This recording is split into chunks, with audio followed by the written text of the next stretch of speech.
క్షేత్ర దర్శనం మోక్షాన్ని ప్రసాదిస్తుందని అంటారు.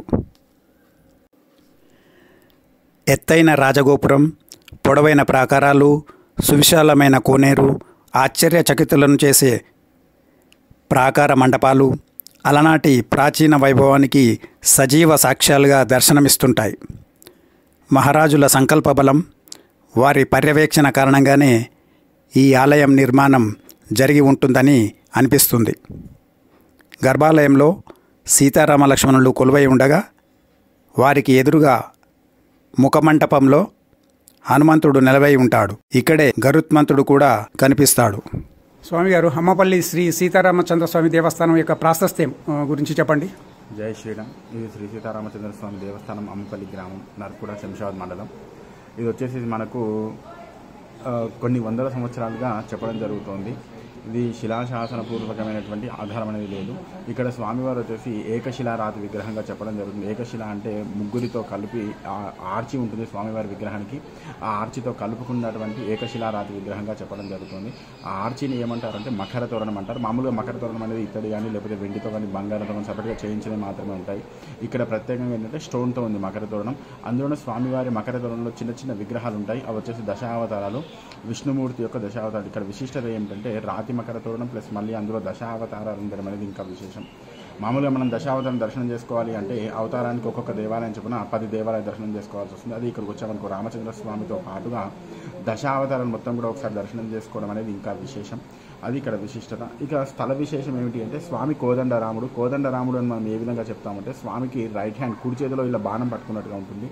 అదే మామూలుగా మనకు ప్రతి ఒక్క ఊరిలో ఒక రామచంద్ర స్వామి దేవాలయం ఖచ్చితంగా నిర్మాణం చేయడం జరుగుతుంది. అక్కడ స్వామి సీతారామచంద్ర స్వామి కానీ లేదంటే పట్టాభి రామచంద్ర స్వామి కానీ విగ్రహ ప్రతిష్టాపన చేయడం జరుగుతుంది. అక్కడ స్వామి ఏ విధంగా ఉంటారు అంటే అభయహస్తం చేయిలో పెట్టుకుంటాడు. మన స్వామి చేయి ఇట్లా ఉండదు.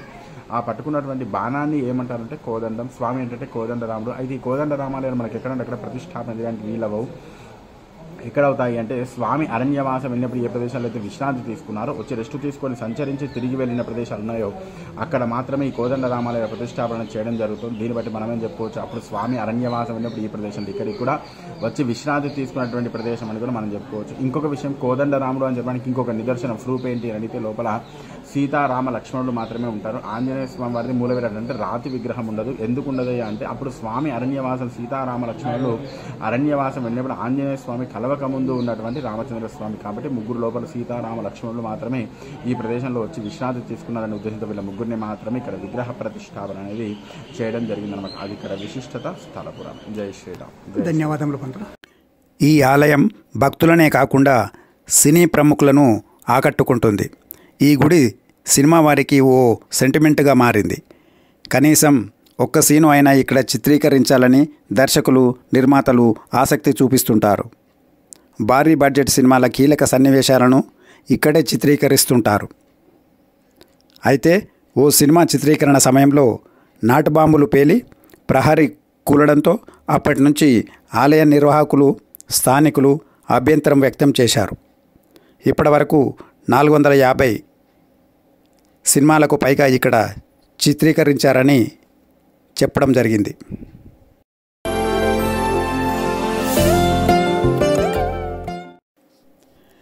2010లో పురావస్తు శాఖాధికారులు అమ్మపల్లి ఆలయాన్ని సందర్శించి దీనికి ఎంతో ప్రాధాన్యం ఉందని, అవి పురాతన కట్టడాలని చెప్పారు. గోపురం చుట్టూ ఉన్న ప్రహరిని క్షుణ్ణంగా పరిశీలించి ఇక్కడి స్థల నిర్మాణంపై కూడా పరిశోధనలు చేశారు. మున్ముందు పురావస్తు శాఖ ఆధ్వర్యంలో ఆలయాన్ని మరింత ఆధునీకరిస్తామన్నారు. ఎన్నో విగ్రహాలను తయారు చేసిన శిల్పులు కూడా ఈ ఆలయాన్ని దర్శించి ఇక్కడి విగ్రహాలు 1000 సంవత్సరాల కిందటివని గుర్తించారు. ఏకశిలతో విగ్రహాలు ఉండడం వలన ఇవి చాలా అరుదని వారు స్పష్టం చేశారు.